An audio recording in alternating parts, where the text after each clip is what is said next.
Hold up. My views are my own. You heard it here first.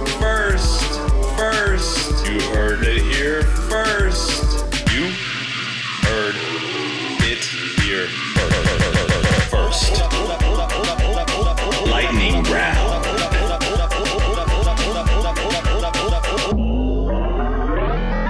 Dangerously close.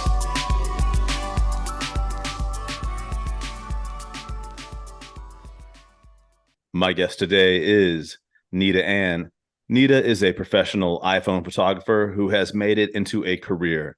She shot over 400 clients in only 3 years and made 6 music videos that have been featured on BET and CMT. What's up, Nita? Hello. How are you? Oh, I'm actually even better than usual. Did you know that you personally inspired me to start making a vision board? Duh, really? I did. How so? I watched your video. I think it's on YouTube. It's about manifestation. And you were showing your vision board and all this stuff. And I was like, I had actually made one before. This is not the first time I'd ever made one. I made one maybe like 10 years ago, maybe even longer. But like that was kind of before, like that's back when you would like get magazines and like cut pictures, cut everything out. I got like a giant poster board. I think the problem, what I did was I made everything on the board so incredibly unrealistic. And I liked your vision board because you're like, I put this on my vision board. I did this. I put this on my vision board. I did this. And I was like, okay, these needs to be like things that like I can do. And then you make a vision board later, you know, when you go up to the next level. Because I remember one of the things I had on there was like, it was like Rob Dyrdek doing like a 50-50 down like a 20 stair handrail. And and I mean I skateboarded and I skateboarded much better back then. But I was not gonna ever skate a 20 stair handrail. Like that was just kind of like You just like how cool it was. It inspired you to still keep doing skateboarding. I mean, that's why I think that vision board was not a success. It's because I would. But no, so can I tell you that I already have one picture for my new vision board that I was just going to go on my laptop because I'm kind of I'm copying you, and like I saw how you did yours. I was like, okay, this looks like, I was like, this looks like what I want to do. So I already got one picture, and this is more realistic. It's actually also another old school professional skateboarder because I still skate to this day, and I was like, I've taken like a lot, you know, I kind of have hiatuses and times where I start to suck, and right now I'm like in a sucky phase. So I got a picture of Jeremy Ray doing a really big ollie over like a big like industrial pipe, which is realistic. I can get to there because that's just a lot of skating and a lot of crunches. You know, as you're talking about skating, I'm just going back to all those years of playing my PlayStation 2 Tony Hawk Pro Skater 3. So, I'm actually fascinated by the fact that everything that you're saying, I understand. Yeah. That was what my age. that game was so groundbreaking because it made it so like finally like mainstream for everybody. So everyone like, you know, it wasn't like a foreign language to everybody when you're like, oh man, I'm gonna do like I said like earlier, I said like a 50-50. Everybody knows what a 50-50 is now. Nobody is confused by that shit, you know? But okay, this is enough about me just babbling about my vision board. But I watched that video this morning. I got so hella inspired that I was like, I have to tell you that you inspired me. So thank you. Thank you. But it makes my day. I do want to talk about like I guess maybe like we could call it like the Nita in Nashville origin story. Yeah. And like I said, I watched your video on manifestation, and I think you got some cool points on there because I think there's a lot of misconceptions about manifestation. Yeah. You know, like people take it either one extreme or the other, where they're like, it's not real at all. You can't, you know, manifest anything. Or there's people, I've had friends that like, you know, maybe read The Secret and they're like, oh no, all I have to do is just want it really bad. And I'm like, well, no, there's, you know, lazy way out.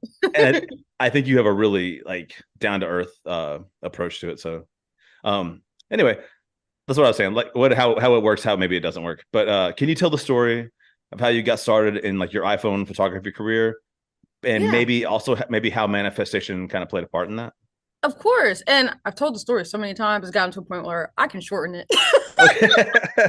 Long story short. So yeah, like I actually originally am from Ohio. I'm not even from Nashville. But I was when I turned 18, I went to college and had dreams to become a future, music producer. I went to school for music business and got my minor in marketing. And then, during school, I wanted to do something like hobbies or go to Nashville and stuff. So I went to plenty of like Nashville rock scenes downtown. First time, I guess all those years of playing Guitar Hero at home. Yeah. They'd often know a lot of the songs that they were playing at the bars and clubs. Yeah. So that kind of inspired me to just do something about something because I didn't know exactly what I wanted to do in the music business. But luckily I went to school for marketing as well. And it inspired me to get updated high quality photos on my Instagram page and all my social medias because they said in order to be taken seriously in the entertainment world, you have to have high quality content. You're doing anything. And so I just assumed if I'm going to try to want to work in these like big businesses, labels and all that stuff, and I'm wanting to be picked, how are they going to take me seriously if I got cats and food on my Instagram page, Yeah. But they have a point. Marketing wise, you have to still market yourself as an individual to get anything or to be taken seriously. So I couldn't afford a camera. I couldn't afford a photographer, while I was in college. I was broke. Like I could only afford maybe food. Yeah. So I went ahead and just got an updated phone. At the time, I got the iPhone 8 Plus because it was the only one with the portrait mode feature on it. And I started messing around with it and realized how cool it was just to take photos on it. And I was like, maybe I can take my own photos and update my Instagram page, looking more high quality. Yeah. I mean, it's worked because a lot of people said that they like my photos. They said, what are you using? I said, I'm just using my phone because, I was inspired by the girl in my class who has this professional Instagram page. And she said she just used her phone. And I started, doing a little side hobby in college, and taking people's photos. And then when COVID came around, music business was squashed. There was no way I was going to get a job in the music business when COVID was happening. Nothing was going on. So my side hobby turned into a career. And here I am living in my high rise 3 to 4 years into my business. And I have no regrets. And honestly, I never gave up on the idea of wanting to make a difference in the entertainment scene. That's why I went to school in the first place. Originally wanted to become a music producer. Then, life happened, COVID happened, and my side hobby was built and created into a career. Yeah. So I guess that's still manifestation because I'm still technically doing what I've always wanted to do, which is make a difference in the entertainment scene. But now I feel like I'm making a difference, not just in the entertainment scene by giving people cool photos at reasonable prices, but in the photography community. They look at me like, you're a photographer, you're making a living, and you're living in a high rise in Nashville, and it only took you like 3 to 4 years with a phone. No, so and I'm glad to inspire. I'll say, like, I don't want to like be like say something negative about like what's happened to like friends of mine, but I know a lot of friends that majored in photography and spent like kind of like a little small fortune on the camera itself, all the accessories and widgets, and then couldn't do anything with it. Like, I know like, and not because they're not great. It's just like it's a tough, really tough business. It's super competitive, saturated. And like one of my really good friends, man, he's like, that's what he kind of like, that was his major. And he just found out, he was just like, dude, I'm making money doing construction. So that's what, he was just like, that's the path he ended up taking. He just kind of abandoned it. So I don't know. You made me think about like, it is kind of wild. Like you took like the route no one takes. I know. So, okay, you already answered this, but I was going to ask you if you're from Nashville, because your brand is Nita in Nashville. Yeah, so I stuck with that name. I originally, when I was in college, I created this website where I was like putting all the models and photographers in my college campus together to like mingle. I would like hype up a lot of models in the area and a lot of photographers. And I created this website. It was Nita in Nashville because I love Nashville so much. I wanted Nashville to be like my main base here. And so once my website was a thing, and then I kind of stopped because I was like, look, why am I promoting people if they don't care like about me? Yeah. Like, I don't really want to keep doing this. And so I just kept that Nita in Nashville on my Instagram page and kept that through my business because Nashville is where I grew my independence. Like, Yeah. don't get me wrong, I love Ohio and back at home, but there's just nothing there for me. Like, here is where I thrived. And Yeah. honestly, it's like a great home base because I travel now too. And I feel like I can get better flight deals being here in Nashville, flying from New York and Atlanta and like LA. Like the source spot, Nashville, for some reasons, like so much better. It's a good hub. And we just got direct flights to London. I don't know if See, you know about that. what I have no reason to like Nashville's home base. Like I totally see myself having homes in LA, New York next. That's coming up. But Yeah. Nashville's home base though.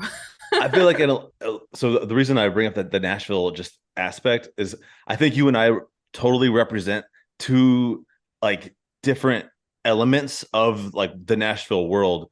I always ask because when it, this being a Nashville based podcast, I don't really get enough Nashville people on, but whenever I do, I can't help it. It's like I got this like I don't want to say that I'm like being grumpy about it, but I have I'm sure you've heard a lot of this like people talk about old Nashville and new Nashville. Mm-hmm. And because it's like two different cities, it's completely two different cities. I agree. And I'm trying to come around to because like, you know what, man, there's no reason for me to be stuck in the past and be like, oh, Nashville used to be low key. Like, you used to be able to go to a bar and get a $2 beer. Like there's and I was like, there used to be more community, like in the art scene and the music scene. You used to be able to know, I got a lot of my gripes, but I'm trying to like just let that go because what's the point of holding on to the past?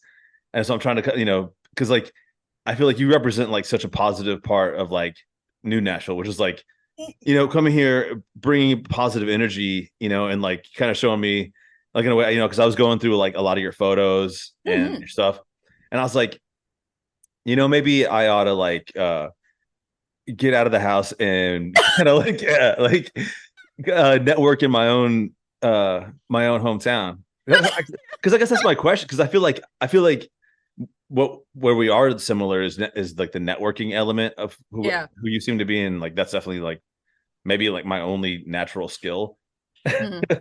But serious question though, networking, do you love it or like do you hate it or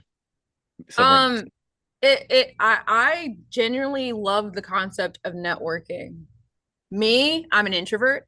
I can only last so long talking to people. So it's a boundaries game. Like I can network and it's so important to because how else are you gonna how else are you gonna expose yourself in your business? I'm not the kind of salesperson that's gonna be like, hey, are you interested in my service? Like I'm not that. Like the way I work is let's have a conversation. If you're interested in what I got, cool. If you're not, all right, that's cool too. Like I'm always here. That's my job when I network to people or when I go to events or when I go to shows.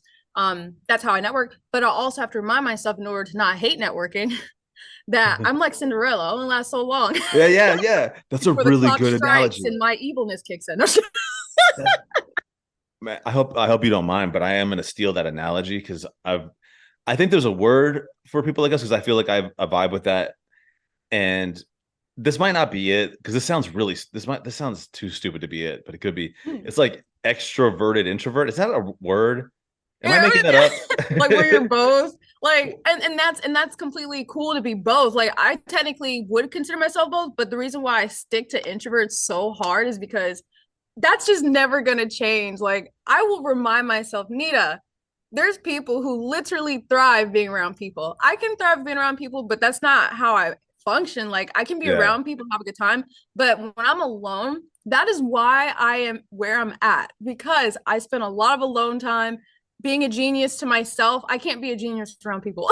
People can give me great ideas and I generate from that. But like, I feel like with meditation and like being alone and creating boundaries for myself with no distractions, I thrive so much better and so much quicker. If I'm Yeah. around people all the time, I'm distracted and less progress is made. And if someone were to ask me, how was this year compared to last year? Well, I was more alone this year, so there's more progress. I was more around people last year. There was not that much progress. So that's why I consider myself an introvert, but Yeah. always go out and about. Like I'm going to New York soon to go to a networking convention. Oh, dope. So What do you think about this like way of putting it? Like what networking is? Isn't it just kind of like going around people and just being friendly, like and then just seeing if you vibe?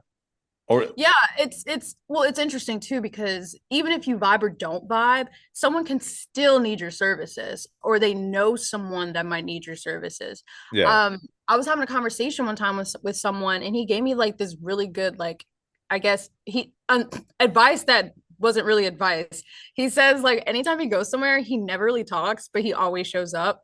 And someone is like bound to say something to him because he's always showing up. So it can be as simple as that sometimes. Like if you keep showing up, even if you do or don't say anything, that still counts. yeah. Because someone's gonna ask at some point and be like, hey, I always see you here. What are you about? Yeah, and there's that too, like, man, like before you turn into a pumpkin, like, because there's only so much negativity. I feel like I could take, like, I have this memory.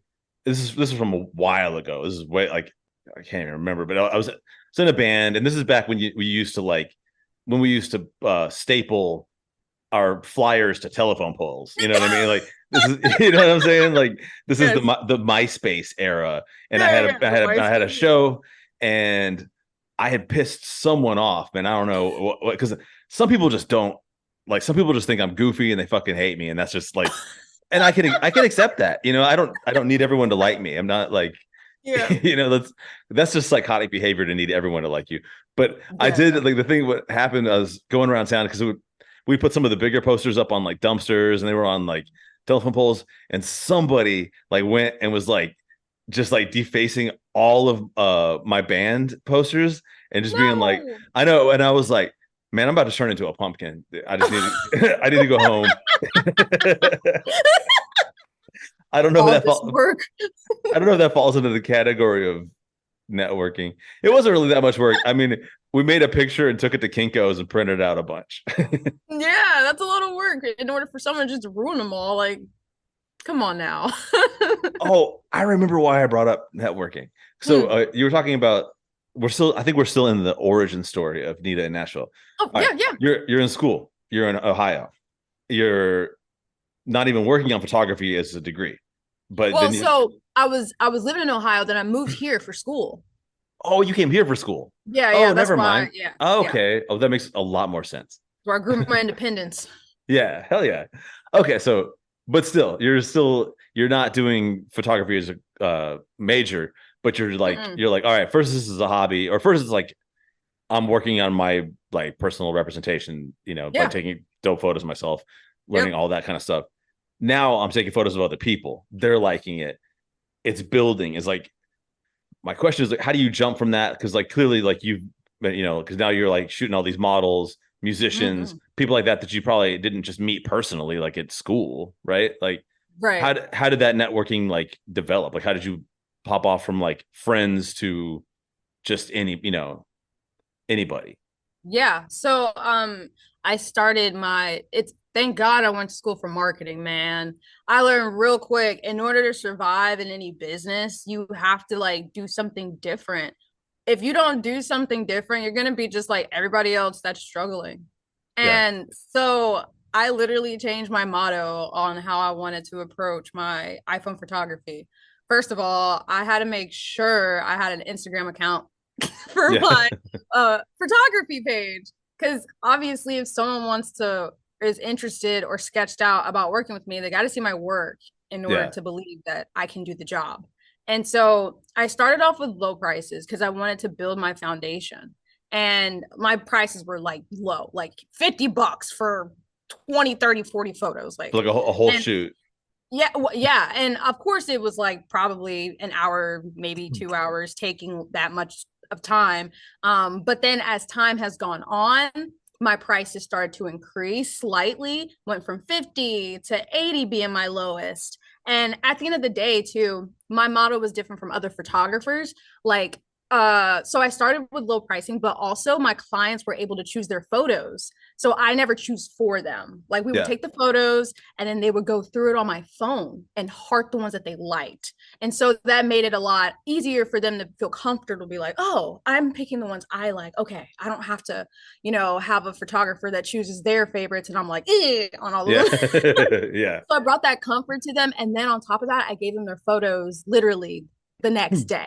And so not only that they got them super quickly, they got to choose their photos, but the prices were reasonable. And so it went on for the next year, the next 2 years, and I would increase my prices slightly. But that gave me the advantage of working with so many people.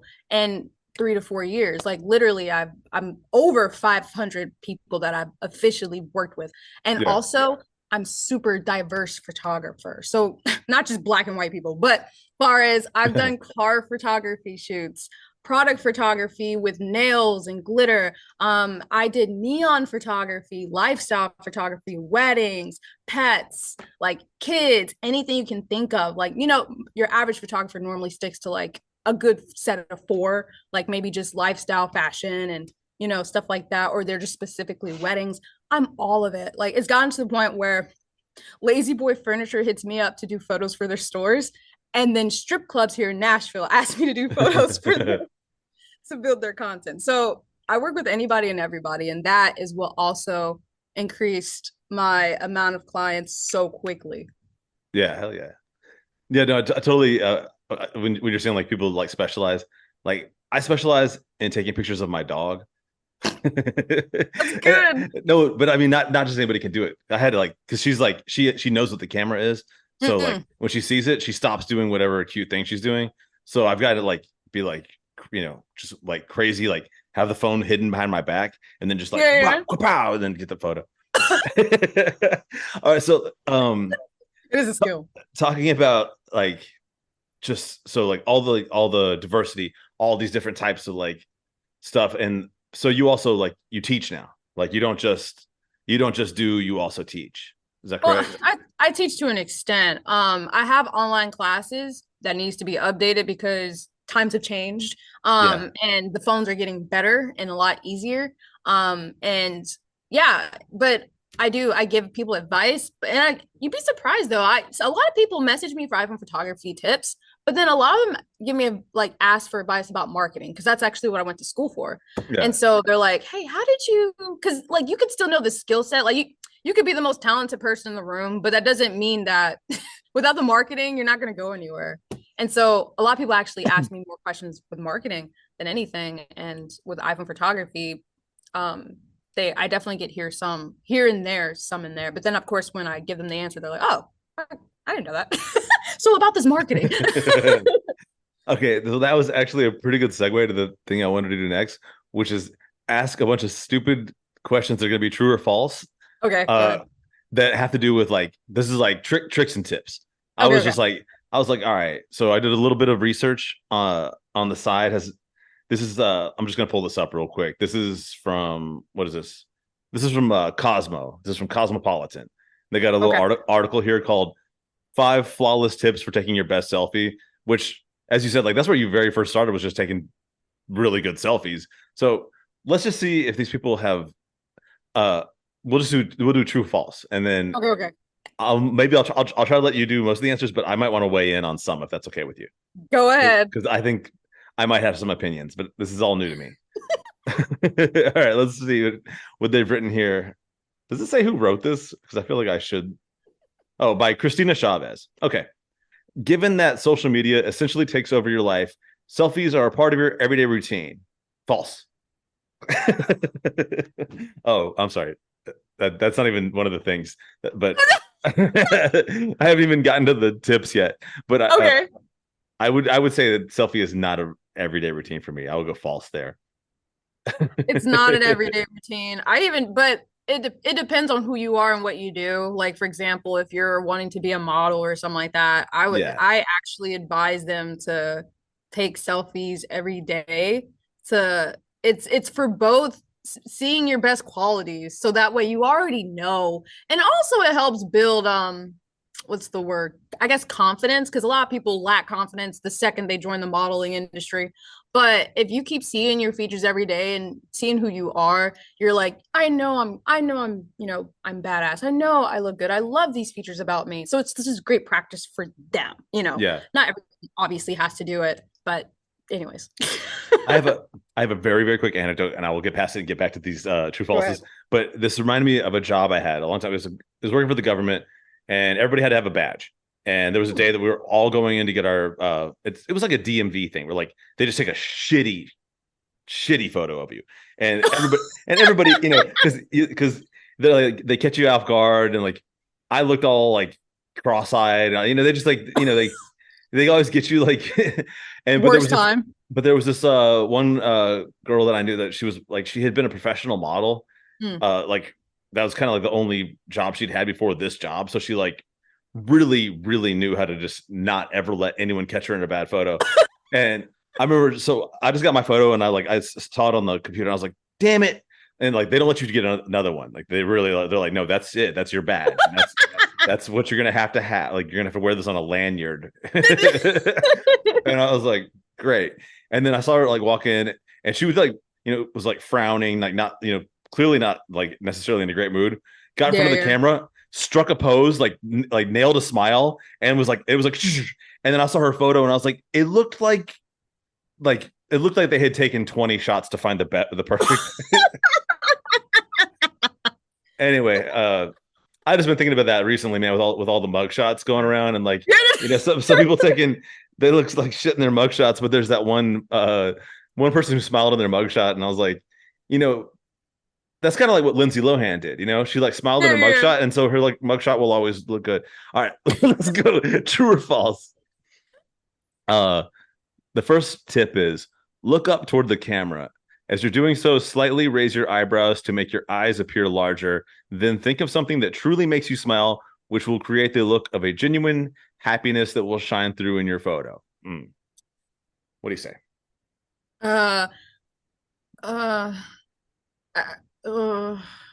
It can be partially true, partially false.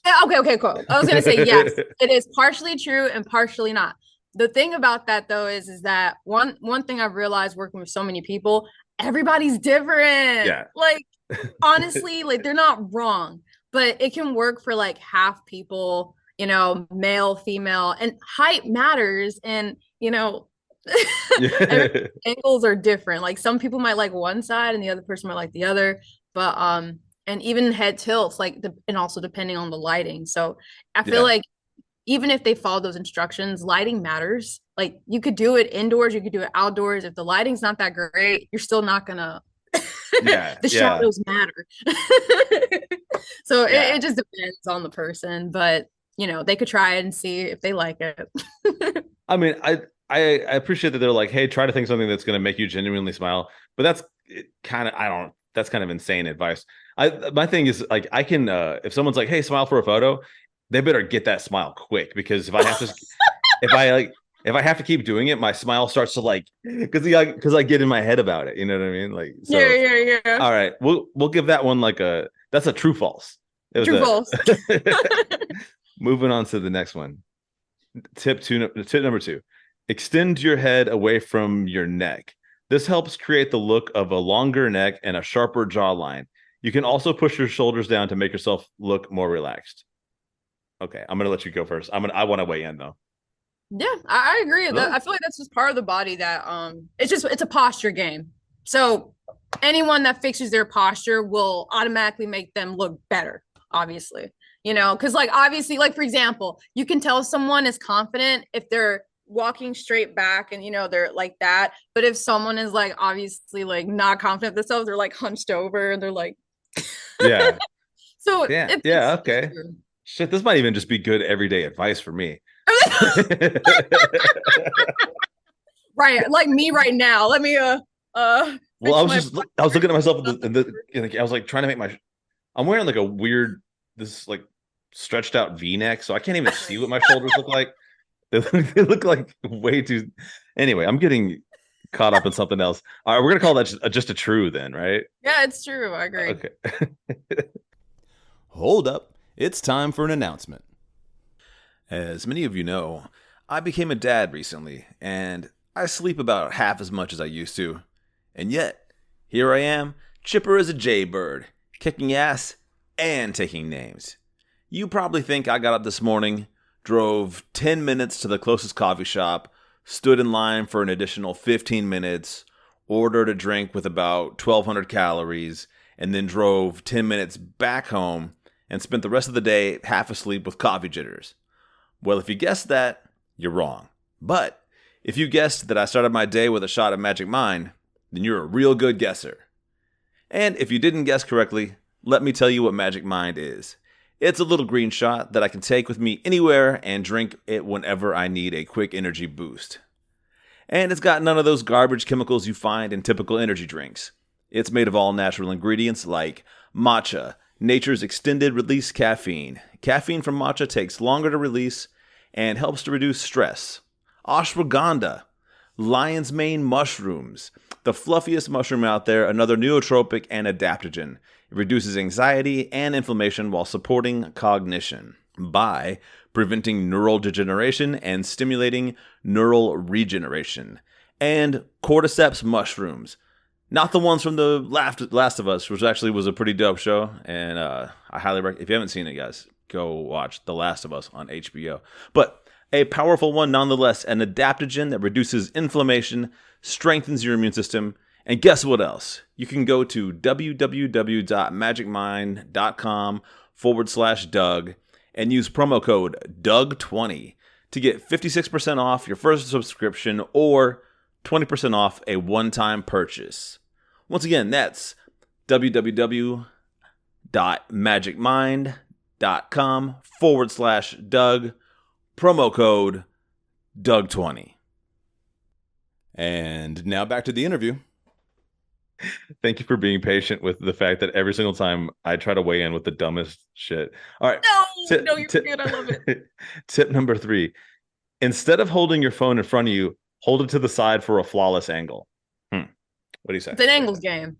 Everyone's because like most people are, you know how like when you they say like in the picture I look like crap, but in the mirror I don't look that bad or something. Well, it's an angles game. Like if you take the photo from one angle, it could work for some people, but it's not going to work for everybody. But if you change the angle, you're like, oh, that's a little bit better. Yeah, it's like it's like that crazy. That the oldest joke in like the book about photographs is like, get my good side, but I guess some people like they really do have a good side. They really do. I know, yeah, and at the same time, some people are also just insecure about how they look. So, yeah. So it's a little bit of both. I agree. Mm-hmm. Yeah, because like I have one side that has kind of like a crazy eye, and then one side that has like a kind of a normal one. It's true. Right. Moving to number 4. Relax your mouth and exhale, blowing air through your lips.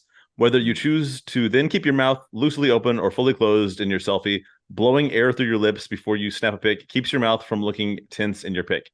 Bonus, it also makes your pout look more plump. I'm not sure if I agree, but I want to hear what you have to say. There was a little bit of truth to that, just a little bit. The other, I was like, question mark. So I tell people, especially female women, both actually, males and females, when I take photos of females, I tell them, if you take a picture smiling like this, it's gonna look cute. But if you take a picture with your mouth slightly open, chin up, it's gonna look more sexy.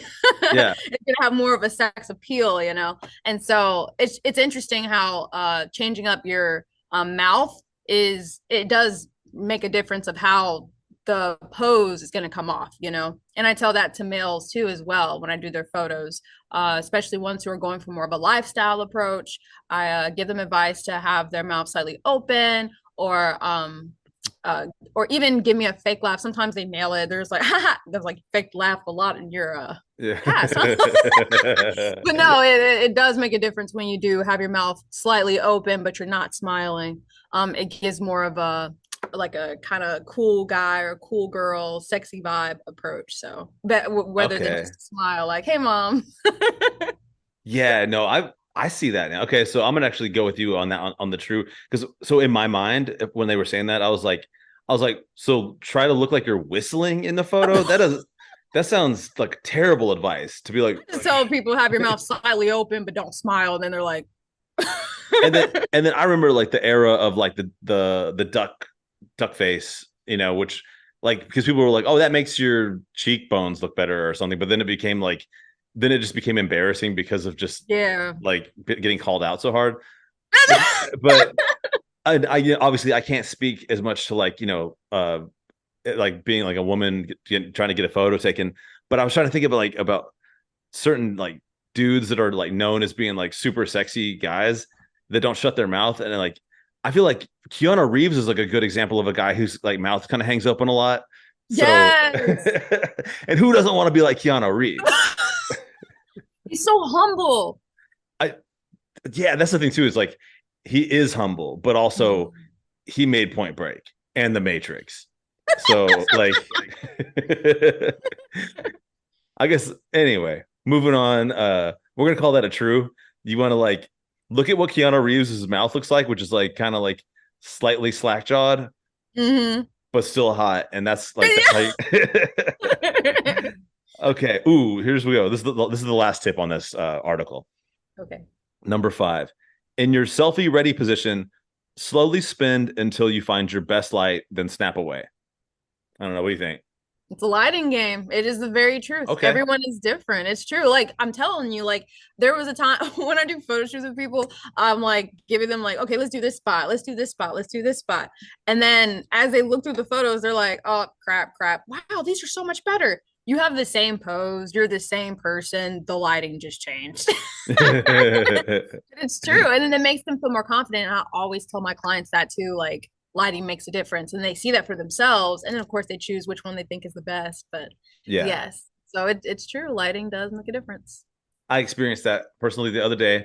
I went down to the gym, and they had installed some ring lights into the bathroom mirrors, and I was in the bathroom washing my hands. I was like, damn, I look fucking cool. But then I went out, and like the regular mirrors, the ones by all the weights, like are just regular mirrors, and I was like, damn, I look like a sack of potatoes. I need to lift more weights. So, all right, guys, we're going to go number 5. True.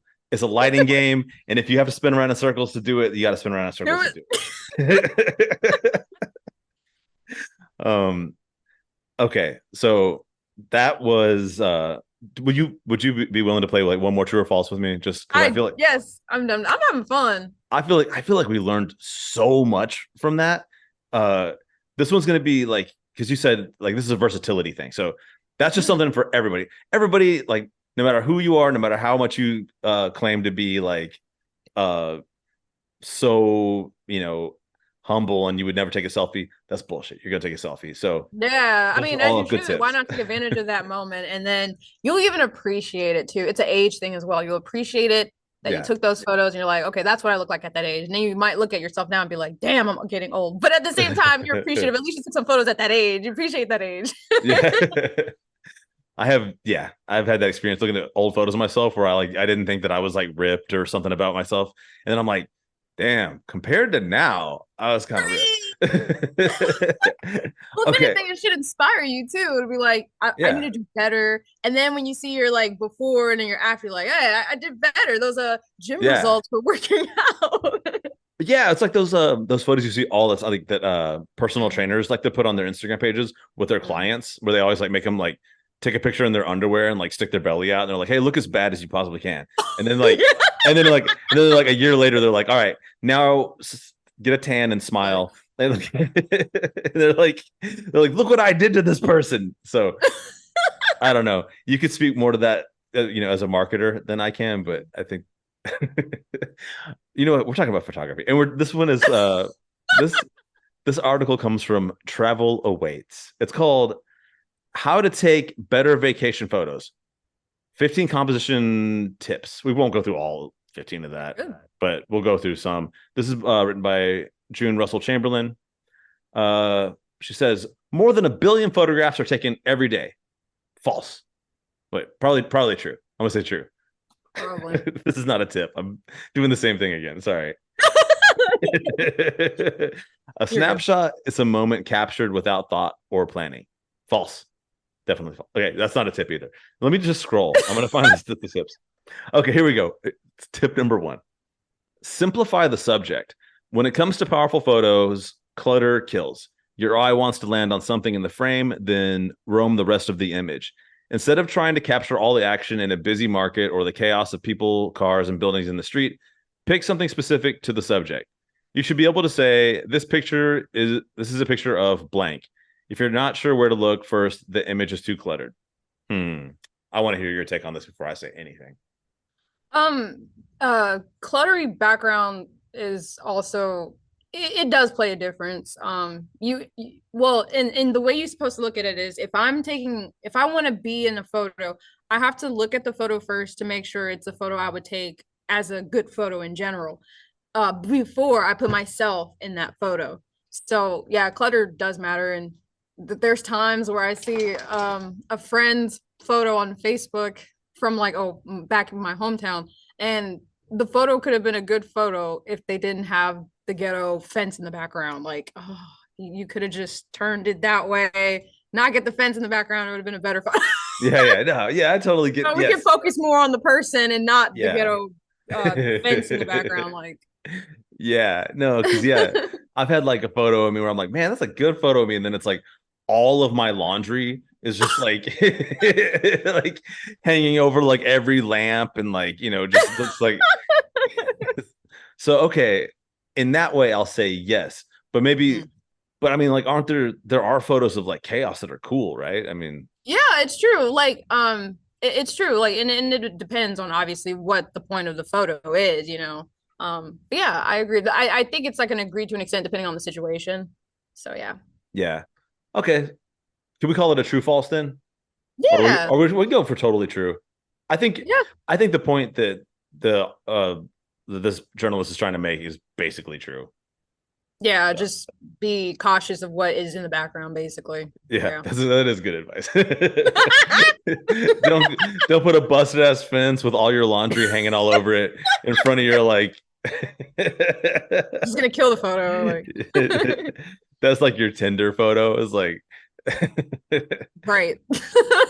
Although I think, man, if I wanted to speak to that, not that it was ever something that I ever did back in my Tinder days, but these fucking guys that like take a picture of themselves holding up a big old gross fish.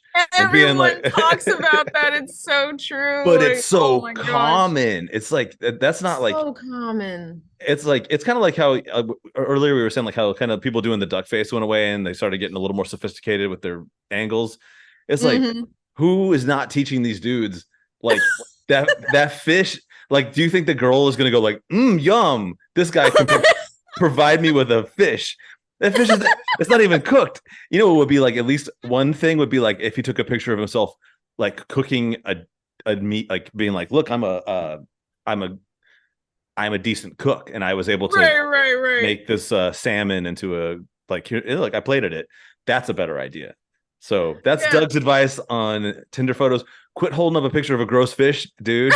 Well, and then from another perspective, I kind of feel sorry for the person who has the picture of the fish, because I feel like that person or these people are probably thinking like, man, do I have any good photos of me? Do I have any photos of me in general? And those are like the only like photos because like probably like close to their like only accomplishments and like so it's like that's still a no. There's so much more to life. Well, that's why just do selfies. I remember we wouldn't have this problem. I remember the best photo I ever put of myself on Tinder was and this is many moons ago, but I was I was a tile setter, and I was actually working, and you might even be living in the building that I was, because if you live downtown in a high rise, I used to set tile in all those buildings when they were getting put up. And oh wow. And so I would take photos of myself in like these absolutely like super expensive like nice penthouses, in this one that was like that had been rumored to be like that Justin Timberlake had bought it, and I had just finished his potentially Justin Timberlake's bathroom, and I was like, I should take a photo of myself in here while it looks like. And so I took a really good selfie with like as much of the like this outrageous apartment that I did not live in the background. And I made it the main photo, and I feel like it really like it caught some eyes. It comes in like this guy is doing stuff. But like at the same time, I was wearing like one of those like reflector shirts because I was like clearly at work. Okay. Yeah. Number 2, put the subject off center. Unless you're aiming for symmetry, which can be amazing in suitable situations, you'll have a better composition if you divide the image into thirds, both horizontally and vertically. The rule of thirds states that the best place for your subject is where the horizontal and vertical lines cross. I don't know. What do you think? It is true, but it's also, it just depends on what you're shooting, because for someone who is a diverse photographer, I couldn't say the same for car photography. I couldn't say the same for all lifestyle shoots, and I couldn't say the same for fashion photography. So it just depends, obviously, in regards to, I guess, shooting people. I guess that's what they're referring to. But and again, sometimes people look better fitting on the rule of third, that perspective by what they're talking about. But then sometimes, again, depends on the person, because not every person is going to look as aesthetically pleasing with those same rules. That's why I don't necessarily stick to the rules. I feel like I'm like, might throw some photographers like, wait, what? What do you mean? Like when they look at Jimi Hendrix, he doesn't do what he's supposed to be doing as a guitar player. I'm like breaking rules here. But yeah, I just go what's more fitting, like more pleasing to my clients. And at the end of the day, if they like the photo, that's on them. If that's what they want, that's all that matters. I always give them that option to have the rules apply to them, but also not have the rules apply to them, and they can go free willy-nilly on which photo that they prefer. Yeah. Because if it looks cool, it looks cool. And that's the bottom line. So yeah, that feels to me like a true false. Yes, it is a true false. Because it does not apply to everybody. Okay, let's get one more of these in, and then we'll see what comes next. I think we got some other stuff coming up. Okay. Raise or lower the horizon and get it straight. More rule of thirds. All right. The rule of thirds lines on your viewfinder or phone screen are perfect guides for the horizon. Put the horizon on either the top or bottom horizontal line and use it to get your horizon straight. If the sky is putting on a show, place the horizon on the bottom third of the frame. I don't know. That sounded like, to me, in my brain, that sounded like word salad, but I don't know what it sounded like to you. It just sounds like rules and preferences on shooting the sky to make it look eye appealing. Yeah. I mean they're probably right. I don't take my time to shoot the sky, so I don't know.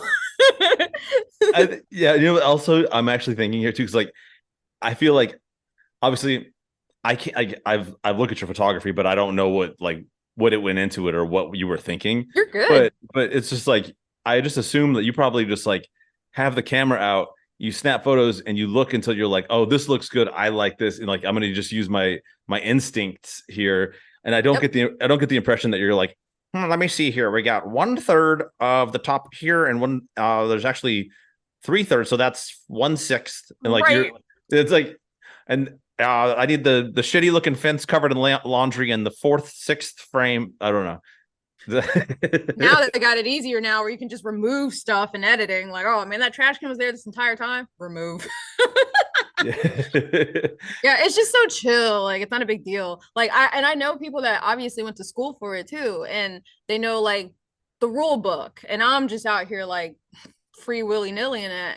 Like whatever looks good. Yeah, you're right. It is based off instinct, and honestly, working with so many people, that's how I learned. Working with so many people has made me quicker at just seeing it and taking the photo. Like, that's why all my shoots literally only last 15 to 45 minutes max. It doesn't last any longer. And yeah, and at the end of the day, I know I did my job good when people are like, I like so many photos. Now I have to do the sacrifice and narrow them down to my budget.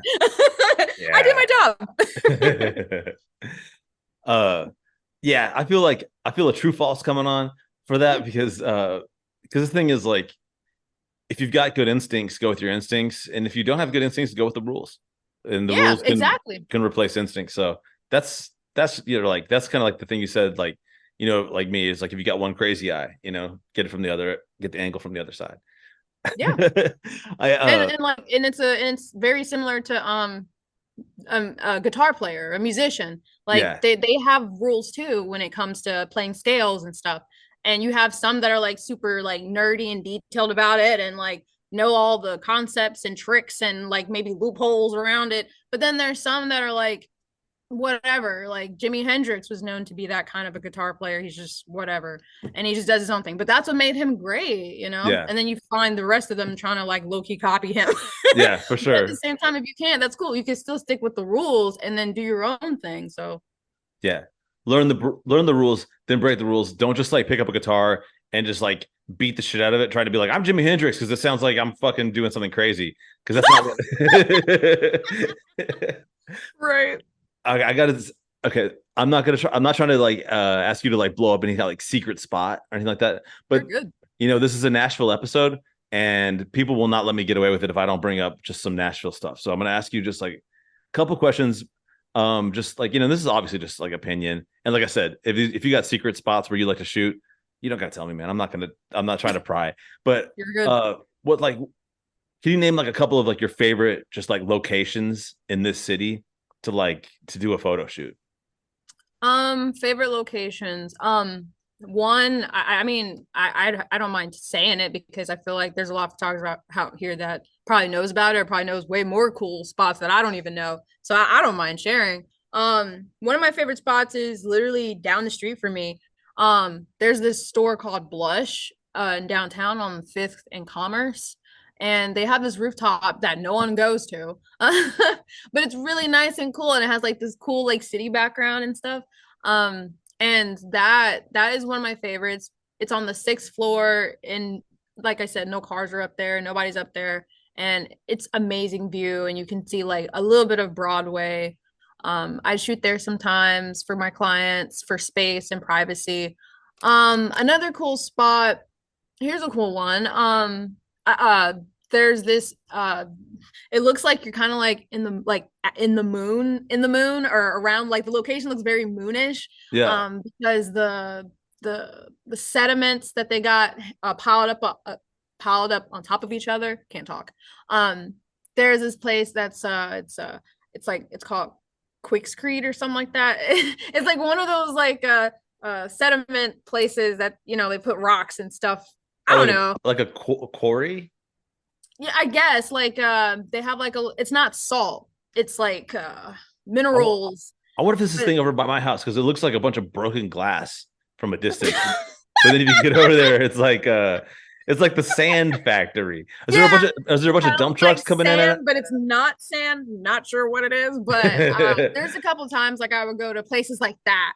Or because like they see me or they know me and they probably trust me and know that I'm just going to take photos and I leave really quickly and they're just like, So sometimes places like that here in Nashville, and people mistake that for, it looks like you're in a desert, and it's not a desert. Yeah. So I mean, those are cool places too. And then my favorite, you can't beat it, hotel lobbies. Yeah. There's so many clients that need headshots. And there's so many hotels here in Nashville. Yeah. Hotel lobbies are public spaces, and they have no problem with me taking photos of clients in their lobby. And it helps also, and not it promotes their business too at the same time. Yeah. So hotel lobbies here in Nashville, there's AC when it's hot. When it's rainy, you can still take your photos there. Yeah, for sure. Yeah, and it makes it makes the hotel look like it's popping. Like they benefit from you doing that. Those are all really, really good advices. I'm glad. I'm gonna actually keep my thing to myself, because I had a thing and I was like, no, now it sounds stupid. So no, it was a good one. I hope people got a lot out of that and thought, I'm gonna take my photographer and take me to get some food here. Actually, I'm gonna say my thing anyway, but then you don't have to like it, because if you go there and you're like, God damn it, Doug, this is a horrible spot for but I found out about this spot. It's over here. It's like when we were talking about quarries and stuff, there's like this spot that it's still here, and it's like a big like flat rock place. It's up really high, and it's not far away. It's like 5 minutes outside of Nashville, and you have to hike to it a little bit. Yeah. It's supposedly it's where Al Capone, when he was like, because he was like bootlegging like liquor down here. and he would throw big dance parties on top of this rock. So it's got Oh. like history too. So maybe That add that seems to cool. your repertoire. Yeah. Of... Add to my list of cool places that I need to go to like take photos for people. Okay, this is an even harder question because I don't want you to be like, I don't want someone listening to this that's like, why didn't she say me? But like, can you tell who's been like some pretty like really fun person to like do a shoot with here? And we could preface this by saying everybody was fun. And most everybody's tied for first, but we're just picking one of the people that I'll be real. I'll be super real. I've had so much fun with everybody because I've shot like literally over 400 plus clients. And honestly, my returning clients are the ones that I can remember the most because they keep coming back and we keep bonding. And those are the ones that I hold dear to. And they're also helping my business. But at the same time, I'm glad that I'm able to get what they need out of the service, you know? So it's like both a mutual bond that I'm creating, relationship that I'm creating, but I'm also doing really good for their business and they are so satisfied with it, they keep coming back. So those are honestly my favorite clients, to be honest, because it's a win-win for both of us. I think that's a good answer. I know. I love that answer. I love that answer. And it was very tactful. On spot. I know. You're like on those. You could be a politician after, you know, like they're probably like, Nita, you're not a great one. You're too honest. I am. That's what we need though. So you've already missed this round of mayoral elections, but I mean, I guess you said you might be moving away. But if you're still around and next time, throw your hat in the ring. Because like you're on the spot. Someone asked you 2040. Not that time. 2040 gives you plenty of time to have lots of fun and live a lot of life before you have to sit down and have a boring ass mayor desk job.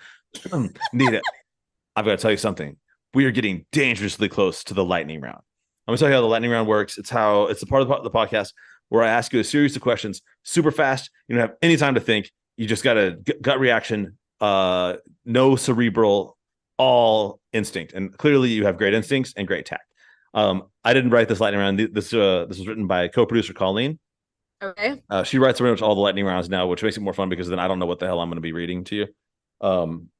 This one is okay. So we all know that. So basically, we all know with your iPhone, it's great for taking photos. It's great for sending text messages. You could even occasionally answer a phone call on there sometimes. I do that for my parents mostly, and that's about it. And and like a couple other people. But do you know there's like other shit on there? We're gonna read off some things that are on the iPhone, and you're gonna give on a scale of 1 to 10 the value of this particular feature of an iPhone. Okay. All right. First one. Stocks. I don't even use it, but I do have another app because they have apps where you can figure out what's the best ones. That's a good one right there. I'm glad you said it because that's the one that I always remove first thing. So I'm sure now it's probably useful to some people. I don't know, but there's apps now that can be better than that one. I didn't even know you could remove it, so that's really good advice. From your wallpaper or your home screen, but sometimes I accidentally swipe to the left or right or whatever, and it pops up, and I'm like, dude, I don't care what the Dow Jones Industrial Average is. So are we going with a 1 out of 10? 1. Okay, that's the lowest score you can get. All right, Apple, if you're listening. All right. Oh, this is actually another Apple product. Mm-hmm. Numbers. Do you even know what that is? Man, I think that's another one. Okay, real quick, just for people listening that either use Android or have never even noticed that Numbers is on their iPhone, it's the Apple version of Excel, which also barely explains it. Okay, so what? Yeah, I use Excel for my accounting stuff, but I barely use it. I know the basics of it. It's so sad. I feel like. Anyways, continue. God, I'd rather. It's like I want to stick my hand in a pot of boiling water before I'd want to use Excel. So what are we gonna say? A 1 out of 10? That's just me personally. You said personally. All right, this one's obscure. Measure. Oh, One. One. I've never used. Okay. Do you use it? I just found out it existed like today. When after co-producer Colleen wrote this, I was like, "Fuck is Measure?" Okay. It is a tool. Repost app for IG. I don't use it. I'm sure there's people that do. I don't use it. 2. Oh, I'm sorry. You're the one that was. I'm not supposed to do that. Yeah. I can see that about maybe a 4 because I don't want to be biased. I'm sure it's useful to a bunch of other people because I know that they repost. Yeah. But maybe it's a good 4 because people use it. It should be an in-app feature. Like Instagram should just have that feature within their own. Already. Like, why the hell is it like an additional app? They have a share button. Where's the repost? I think we should be completely fair and say that give it a 5 because even though you and I haven't used it, it's essentially just it's just retweet for Instagram. So basically, yeah. Okay. Ooh, this is controversial. Compass. Oh. I'm just so appreciative of my compass in my car with my rear view telling me if I'm going south or north. So I barely use that. What about you? I oftentimes I look at it and then I announce to everyone in the car that we're going southeast. I guess it should be a 10 since you definitely use it. Everyone, well, no, not on my phone. I'm talking about my rear view mirror tells me. I've never looked at the compass on my phone. And also it's like use that calculator though. Oh my gosh. Also, I wonder like if you got lost in the woods, would the compass still work or does it need to be like attached to the compass should still work, right? It doesn't need to be on a network. Because why else would they create a whole thing for it? Like it would suck if you need Wi-Fi. Like it defeats the purpose. I would tell you this though, if I was lost in the woods, it wouldn't matter if I knew which directions were there. Were like it wouldn't help me to go like, well, north is that way. Because I would be like, I guess I'll just get more lost northward of here. So yeah, because I rely on Google Maps so much or maps so much. Like didn't let's feel just need compass. Let's just assume that there are people that use compasses, and maybe like do you feel like maybe giving them a 5 or something? Because of course, yes. Okay. The importance of north and south. We talked about this quite a bit on here. Tinder. Is that something that I use? I'm just saying, what do you think? It's an iPhone feature. That's a good question. I feel like I'll be biased because I don't even use it. I don't even have one. So it'd be a 1 for me. But I'm sure it's like a 10 for most people. I know people that use it and they're like, man, this is better than Hinge. And I'm like, huh? Okay. I'm glad that you found the person that you need temporarily. I have to be biased in a certain way because my son never would have been born had there not been a Tinder app. It was the first step to the creation of his life. So hey, I tell people all the time when they're like, Nita, can you tell me your way of being an iPhone photographer? And I always tell them, hey, there's never a one way to become successful in anything. If anything, you can follow a way and then create your own path. And in your way, you created your own path that led to this beautiful son of yours. You do have a son, right? Is that what you said? Yeah. So I guess that's a 1 and a 10. So I guess it goes to 5. Snapchat. Oh, did you hear Snapchat? Snapchat. Oh.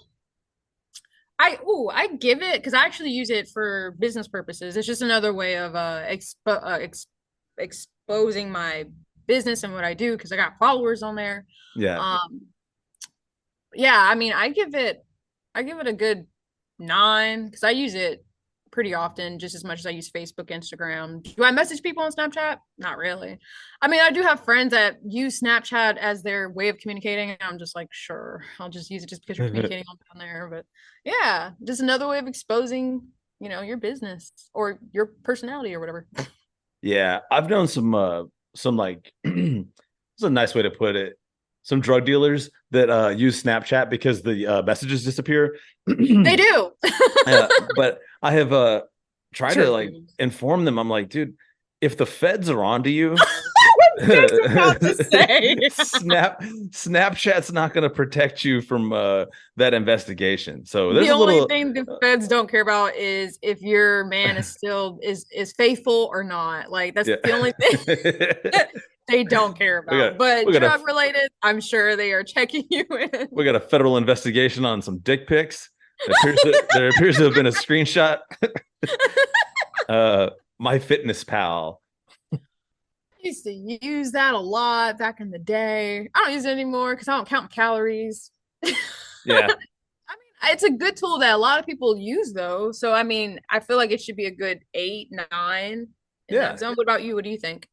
If you want to count calories, yeah, it's I use a different one. But I go really on and off with that because like half the damn time I don't give a shit. I'm just like, I'm gonna eat like 10,000 calories today, and that's just how it's gonna be.